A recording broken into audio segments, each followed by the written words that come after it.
Baik, terima kasih. Pada kesempatan ini saya akan menjelaskan sedikit tentang tokoh-tokoh sejarah gereja, tokoh-tokoh sejarah singkat dalam gereja. Nah, dari sekian banyak, dari 100 banyak tokoh, salah satu tokoh yang saya pilih, yang saya dapat memilih dan yang paling menarik bagi saya yaitu tokoh Ambrosius. Saya memilih tokoh ini karena tokoh ini sangat berpengaruh dalam gereja. Ambrosius ini adalah seorang bapak gereja yang sangat terkenal pada saat itu perkembangan gereja. Nah, hal yang saya harus dipelajari dari tokoh ini adalah dia memiliki kepribadian yang sangat tenang dalam gereja, tetapi Ambrosius ini sangat berpengaruh dan bersemangat dalam gereja. Ambrosius ini lahir pada tahun 340 di kota Treves atau Prancis, dan Ambrosius juga pada masa kecil ia belajar ilmu hukum di Roma dan di Sirmium. Ia dibesarkan dalam keluarga Kristen. Nah, si Ambrosius ini juga dia mau hanya menjadi katekum pada waktu itu. Ia mau dibaptis tapi ditunda-tunda sesuai dengan kebiasaan pada waktu itu. Nah, pada tahun 370 ia diangkat menjadi gubernur di provinsi Italia Utara yang wilayahnya meliputi daerah-daerah Liguria dan Emilia dengan ibu kota Milano. Nah, di kota Milano ini ada salah satu uskup yang bernama Augustinus. Nah, pada tahun 373 uskup Augustinus ini menghembuskan napas terakhir atau meninggal dunia. Nah, ketika uskup tersebut sudah meninggal, maka umat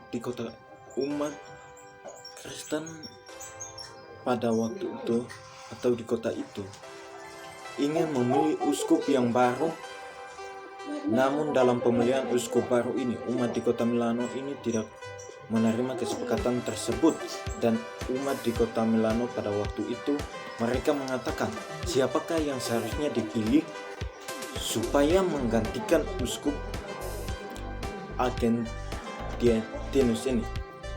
Nah, pada suatu hari ada kegaduhan di gereja. Maka si Ambrosius ini datang ke gereja. Ketika ia memasuki gereja tersebut, tiba-tiba ada seorang anak kecil yang berteriak dengan suara keras dan mengatakan Ambrosius uskup sebanyak kali, sehingga semua di dalam gereja mereka pada semuanya terkejut mendengarkan perkataan anak kecil itu. Nah, umat di kota itu percaya bahwa Roh Kuduslah yang berbicara melewati anak kecil itu, sehingga mencapai kesepakatan bahwa Ambrosius ini yang pantas menjadi uskup tersebut. Namun Ambrosius ini tidak dipersiapkan untuk memangku jabatan gereja yang kudus dan mulia itu. Terlebih pula karena Ambrosius ini belum dibaptis.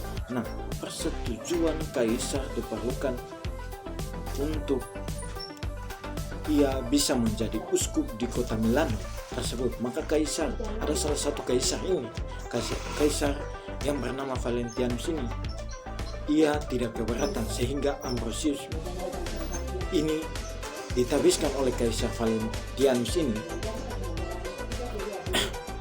menjadi uskup Milano pada tanggal 7 Desember 374. Nah, sebelum penabisan maka ia akan dibaptis terlebih dahulu. Ia dibaptis duluan untuk melepaskan kemuliaan duniawinya. Nah, pada abad keempat di kota Milan menjadi kediaman kaisar-kaisar besar Romawi Barat. Karena itu maka Bapak Ambrosius ini bukan saja sebagai uskup metropolitan Milano, melainkan juga sebagai penasihat keluarga besar kaisar-kaisar di Romawi. Nah, Bapak Ambrosius ini juga yang berhubungan erat dan berjuang dengan gigi dan mempertahankan hak-hak dan kewibawaan di hadapan kaisar, dan Ambrosius memiliki tuntunan agar kaisar menjadi pembelaan terhadap gereja pada waktu itu. Nah, hal yang paling menarik tentang tokoh ini adalah ia mempertahankan hak-hak dan kewibawaan Kristen dalam gereja, dan tokoh Ambrosius ini juga berperan dalam menjalankan hak-hak yang sesuai dengan gereja pada waktu itu. Dan dampak Ambrosius ini juga bekerja keras terhadap gereja tersebut pada waktu itu. Nah, pada waktu itu juga kaisar-kaisar besar di Roma ragu-ragu dan tampaknya akan mengabulkan permohonan tersebut. Maka Bapak Ambrosius ini menulis surat-surat kepada kaisar-kaisar di kota Romawi agar menolak permohonan itu, dan suratnya antara lain berbunyi, semua orang yang hidup di bawah pemerintahan Romawi yang melayani engkau adalah kaisar dan raja di atas dunia, namun dirimu sendiri harus melayani Allah yang maha tinggi dan iman yang kudus.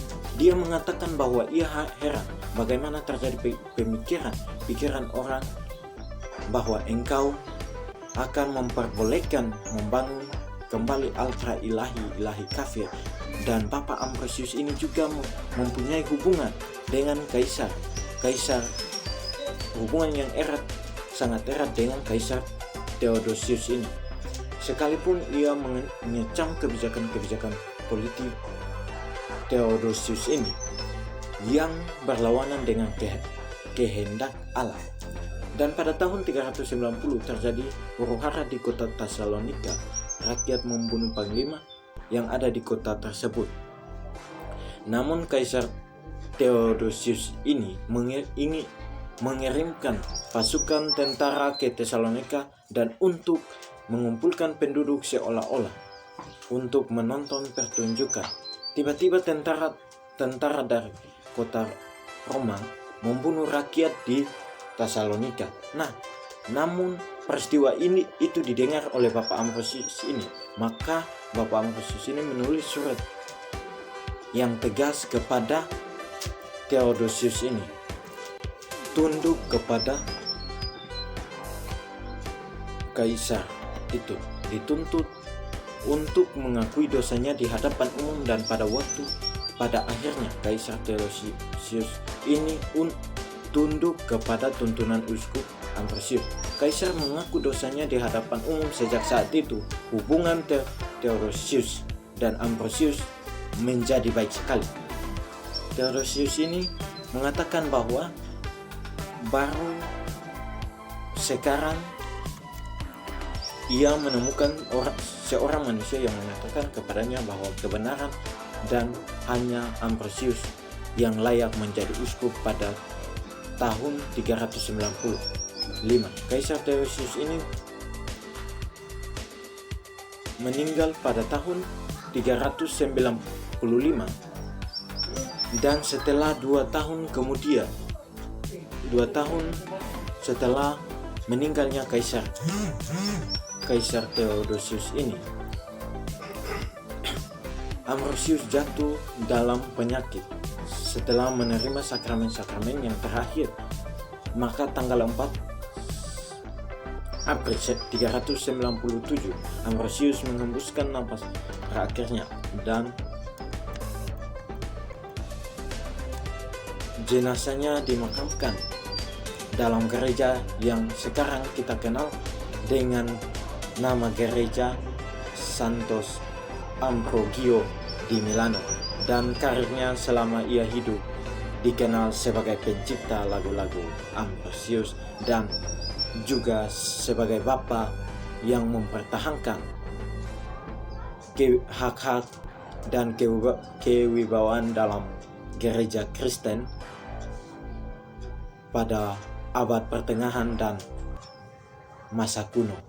Demikian, inilah hasil cerita penjelasan tentang yang saya ambil dari toko Ambrosius. Sebelumnya saya minta maaf yang sebesar-besarnya ketika dalam penjelasan ini ada kata-kata yang tidak berkenan. Saya minta maaf. Sekian dan terima kasih. Tuhan Yesus memberkati kita. Amin.